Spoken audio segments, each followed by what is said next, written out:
Relatório e laudo. Quando nós estamos numa avaliação, recebemos um paciente, né?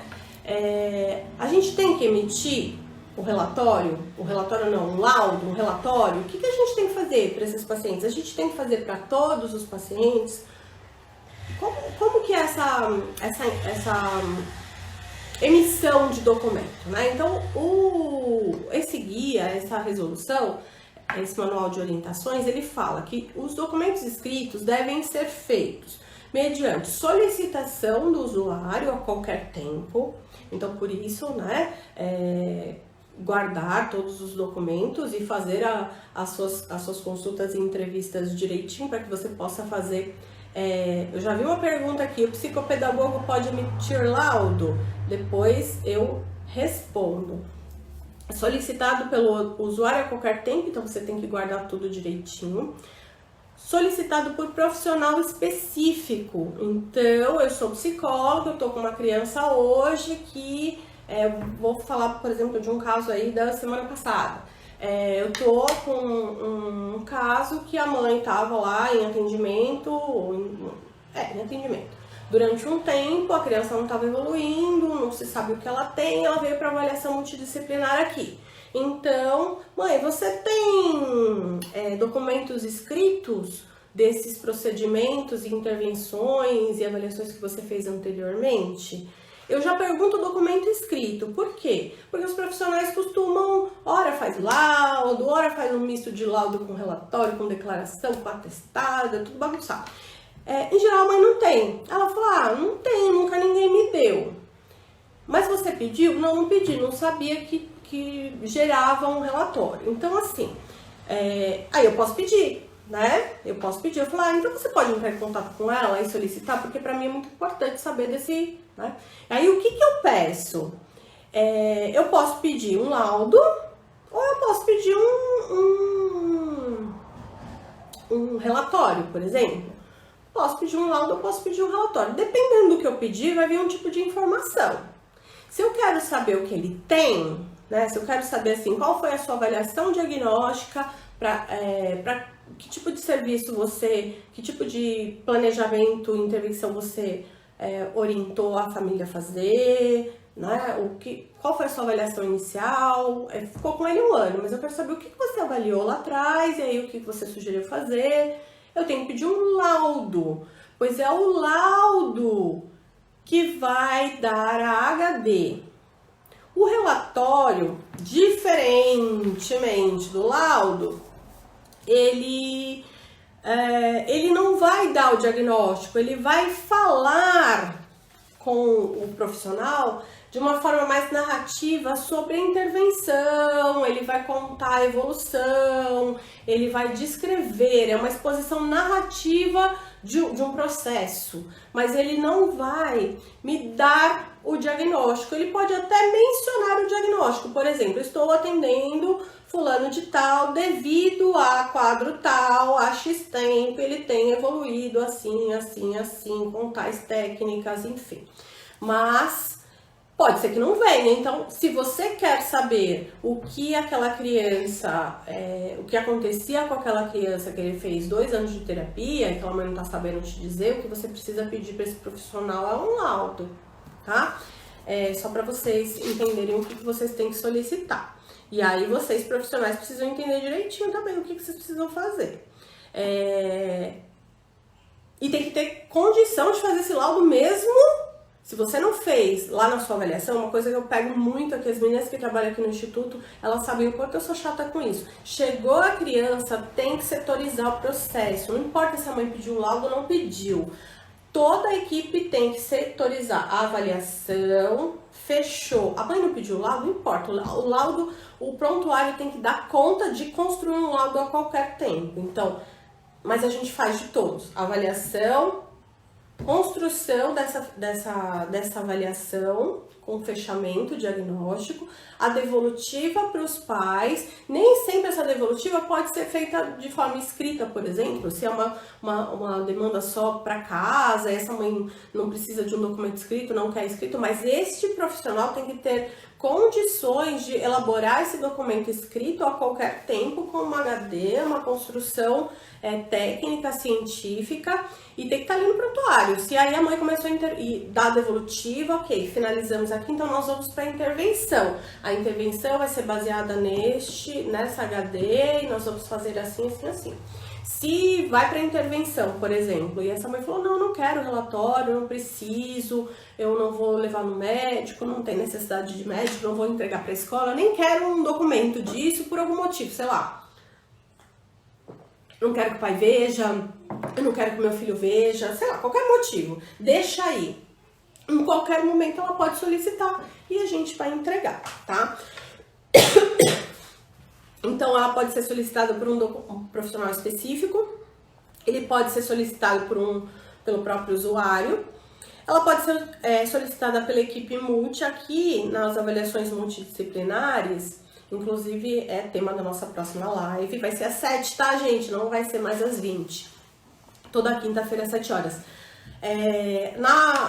Na avaliação multidisciplinar que a gente faz aqui, de desenvolvimento atípico e sinais de risco para TEA, a gente tem uma série de formulários, e um desses formulários já é uma solicitação de relatórios anteriores, seja para o profissional que for aí, tá? Não atende mais de 6 meses, a gente pede para a mãe entrar em contato e solicita, tá? Nem sempre vem. Pode ser solicitado por autoridades, né, juízes, enfim, ou, mais importante, gente, resultado de avaliação psicológica. Então, o que isso quer dizer?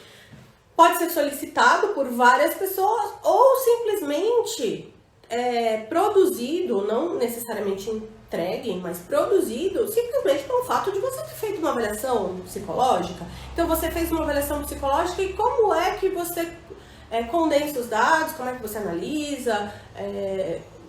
Eu não sei vocês, mas eu não consigo fazer um raciocínio clínico só na mente, né? Eu preciso escrever, eu preciso juntar os dados, construir a conclusão. Não necessariamente eu preciso imprimir o que eu construí, mas eu preciso escrever. Então, esse resultado da avaliação psicológica precisa estar em algum lugar. E lembrando que nós temos obrigação de fazer o registro documental dos atendimentos. Então, em algum lugar isso precisa estar. Então, esses são os motivos para que um psicólogo faça os documentos, né? As modalidades de documento. As diferenças principais do relatório e do laudo, ao final de uma avaliação do transtorno do espectro autista, por exemplo, ou vamos falar de qualquer avaliação aí no seu consultório. Se você, pensando nos critérios, né, que eu estava dizendo para vocês, o paciente chega, se ele chega, ou ele vai te fazer uma solicitação, né? Então ele vai dizer, olá, quero saber o que acontece com meu filho, e aí a gente vai estar falando de uma solicitação do usuário, quero saber o que acontece com meu filho ou com a minha filha. Ou ele vai dizer, olha, o médico, foi ao médico, o médico pediu uma avaliação psicológica. Ou um ou outro já é uma solicitação de uma HD, né? De uma conclusão, de uma avaliação bem específica, né? Que você vai ter que dar uma resposta embasada técnica e cientificamente. Então, a gente já pode excluir aí todas essas possibilidades, né? Gente, bem feio, tô tendo as minhas folhas. Cadê? Aqui. A gente pode excluir a declaração, né, deste procedimento. Então, bateu na portinha, olá, tudo bem, meu filho tem atraso de fala, ele é agressivo, ele não socializa, um exemplo.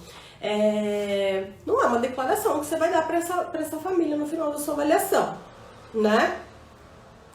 Não é um atestado dizendo que ele está apto ou inapto a alguma coisa, né? Não é um parecer, né, que eu não falei aqui, mas o parecer é tipo um parecerista, né? O parecer não implica você ter contato com o paciente, tá? não é fruto de uma avaliação ou de uma intervenção psicológica. Você nem vê o paciente, alguém te manda de repente um prontuário, um monte de teste, você lê tudo, precisa muita expertise para isso e você emite um parecer com base em alguma coisa que você avaliou, mas não tem nada a ver com uma avaliação psicológica ou com uma intervenção, por exemplo. Então não é uma declaração, não é um atestado, não é um parecer.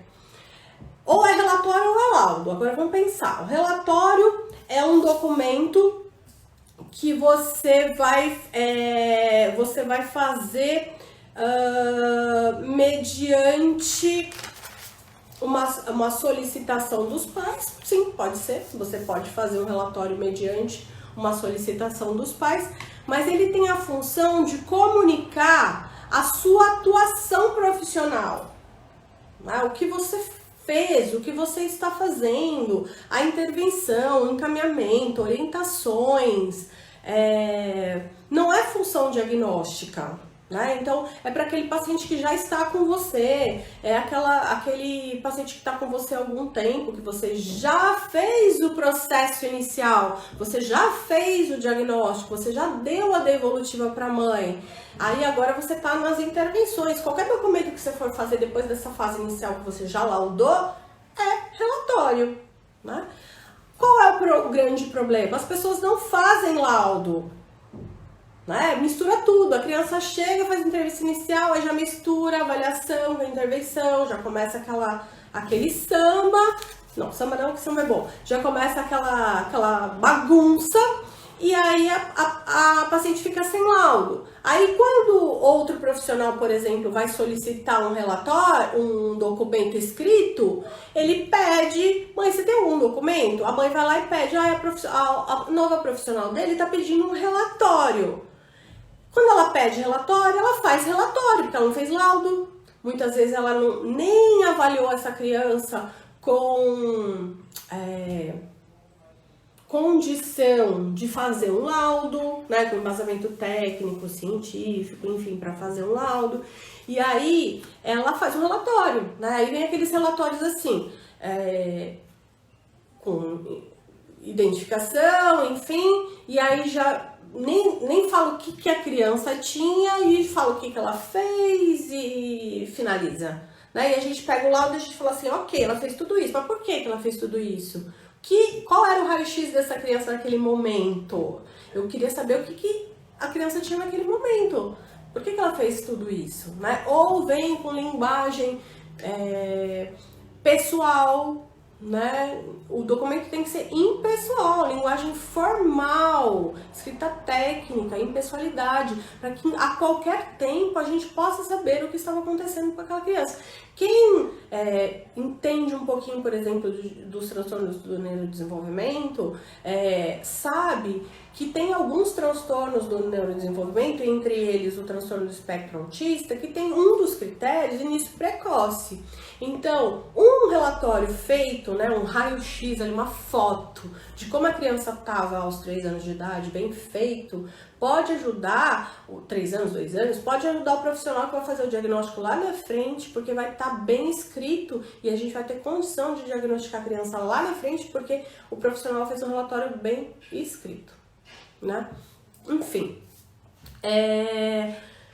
o que nós precisamos ter em mente é relatório e laudo são instrumentos importantes e são os mais utilizados. Os outros todos são muito menos utilizados.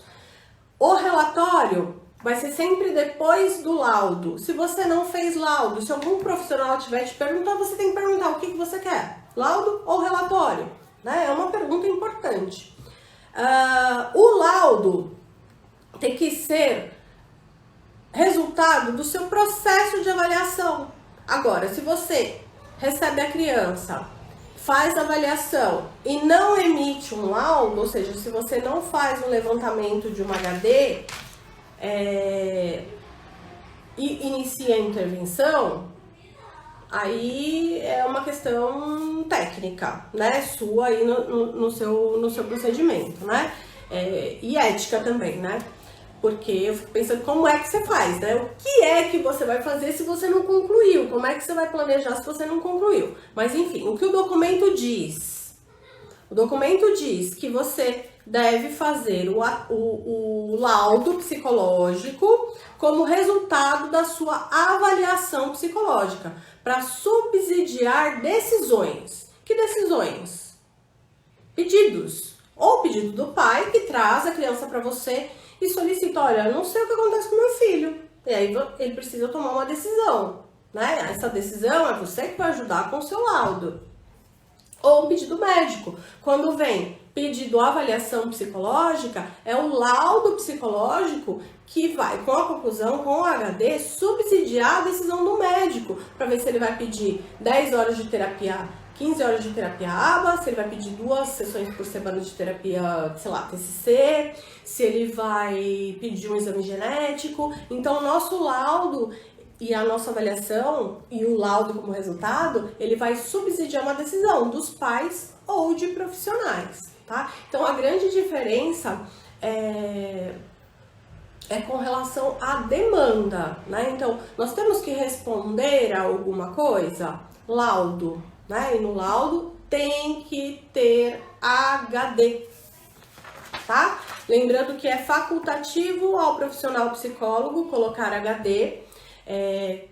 Colocar HD não, tem que colocar HD. É facultativo ao psicólogo usar o CID na HD.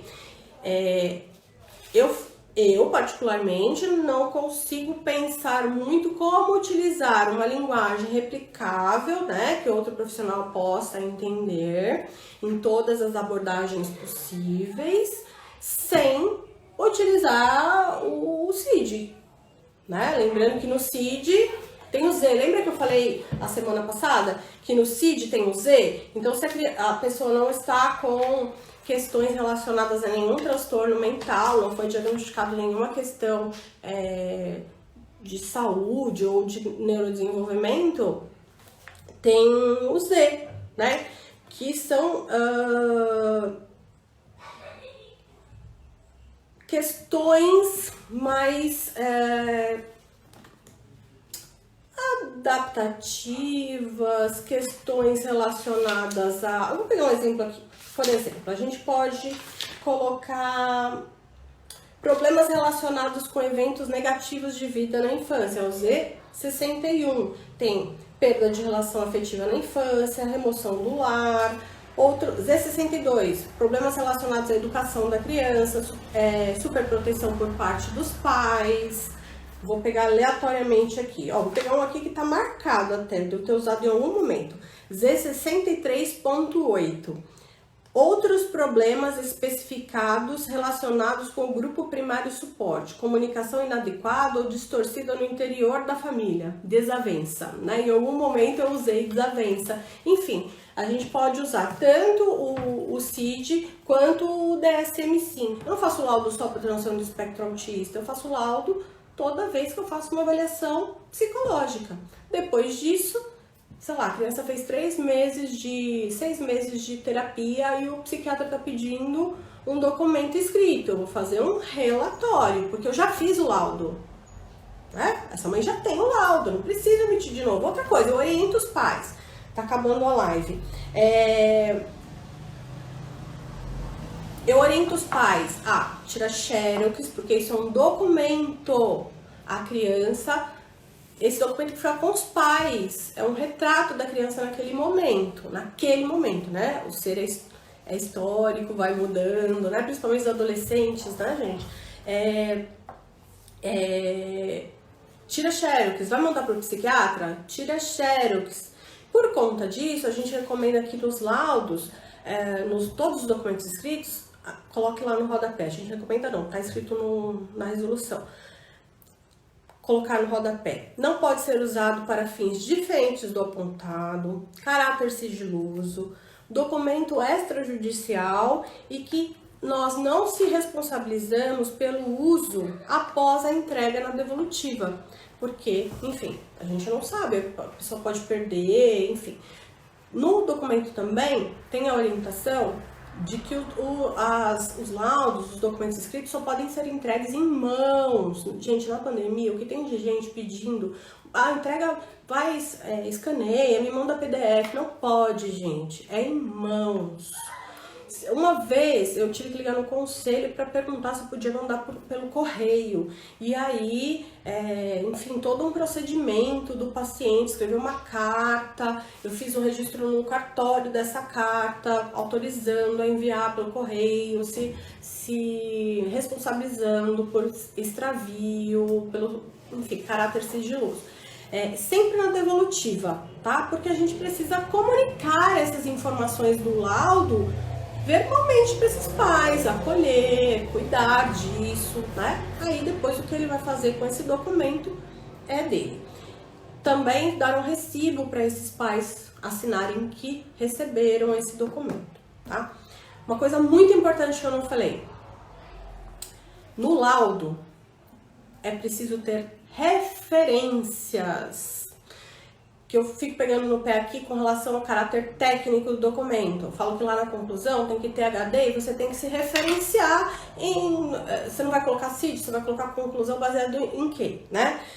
Ok, se você tiver referência técnica, científica, e para colocar lá, beleza, porque você vai ter que colocar referência, da onde você tirou isso que você está colocando lá, né? Referencial teórico da sua ciência.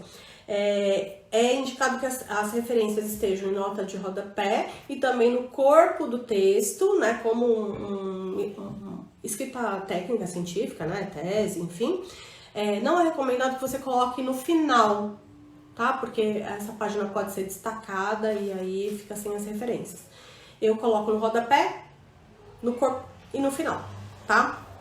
Eu sei que as fonos aqui também colocam, então eu acredito que isso também seja uma orientação das fonos, tá? Então isso eu coloco tanto no laudo quanto no relatório.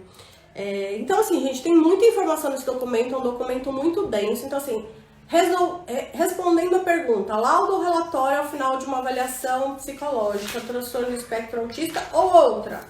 Laudo, tá? Relatório é comunicação de intervenção, encaminhamento, qualquer outro documento referente à prestação de serviço continuado aí da avaliação psicológica.